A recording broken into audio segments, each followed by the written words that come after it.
Okay, I wasn't planning on making another video on this. As you can see, I'm draining the fuel, but I did run into some issues, and I believe this is not the original engine to the machine. I'm going to show why I believe that is right now.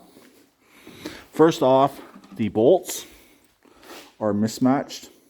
See, this one right here is the original. If you're familiar with these machines and what they take for a bolt, that is the original. This one right here clearly is not. Yes, it still works, but it's definitely not original. The fuel line and throttle cable were actually zip tied to the throttle body. That's just another sign that it's definitely being out or it's being monkeyed with. Really, the engine bolts is a telltale sign that the engine's been out. This side here, the same.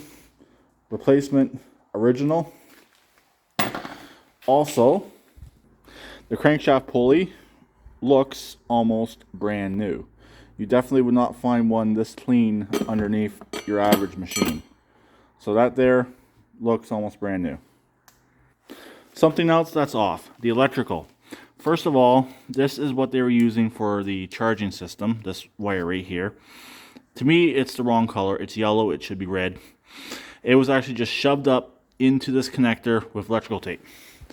On most of these machines, they do use a two-wire charging system. One wire is for the headlights, one wire is the actual charging wire. Then the other two plugs would be the kill and carb solenoid. So most times these are a four-wire system. Sometimes you do run into a three-wire system, which this machine could be. But since it's a later machine, I'm kind of doubting that it's three-wire. I think it is a four-wire, but they did not hook up all four wires. I'll have to figure that out once I dive into the wiring harness and figure out what they did wrong. Also, the lack of plugs on here is definitely a telltale sign somebody's been in there. I've since rewired the engine side. This is the plug I need to plug into the Murray harness on the Hoopty Murray. And as you can see, this hooks up fine. It hooked up to the coil without any problems. Also on the backfire prevention solenoid, I don't even know if it worked or not.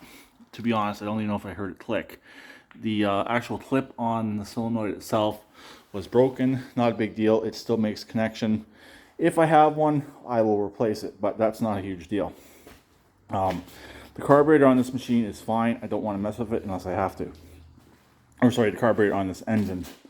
So anyways, with the stuff that I found, I think this is not the original engine. This might be a more later engine. I'd have to run the serial numbers to see if it is. But I can't necessarily run the serial numbers on the tractor. That sticker has worn off. But I can run those numbers on the engine and find out roughly what year it is.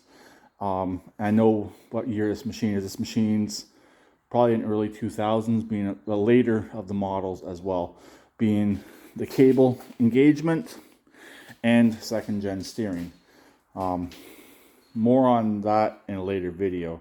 There is telltale signs for first gen steering, first gen with deck engagement, and second gen they normally got a lot of these newer parts. Lastly, I'm running into an issue with the engine. The crankshaft bolt right here, this is the one that came out of the Briggs, will not fit the Kohler. It's actually too big for the Kohler. Also, this is fine thread.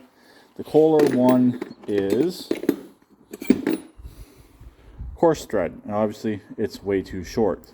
So I looked it up online, and according to Amazon, they actually have one that's supposed to be the right one. It was only $17, so I ordered it. It'll actually be here tomorrow, 1-day shipping, which is nice, and I will find out if it is the correct one or not.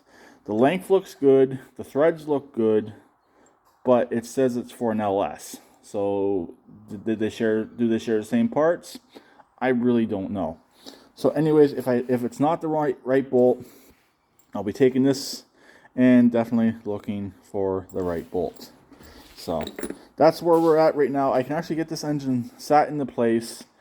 I don't really want to tap out that crankshaft just in case if somebody wants to pull this engine back out in the future, put it back into something different. It will make it a lot more difficult to do that sort of thing to it. So I'd rather try and find an original bolt or a bolt that will actually fit properly If I have to put washers or spacers on it, so be it. I don't really mind doing that, but as long as it's an original bolt, I rather run it. I have different pulleys, as you can see, but a lot of them have different offsets. Also, you gotta remember, you gotta have the correct size on the bottom, correct size on the top to line up with everything. I'm not looking to pulley swap this machine. I'm looking to have a nice, reliable cutter. That's what this machine is going back to. More on that in a later video. So, I'll talk to them later. Please keep it redneck like always, and please subscribe and comment.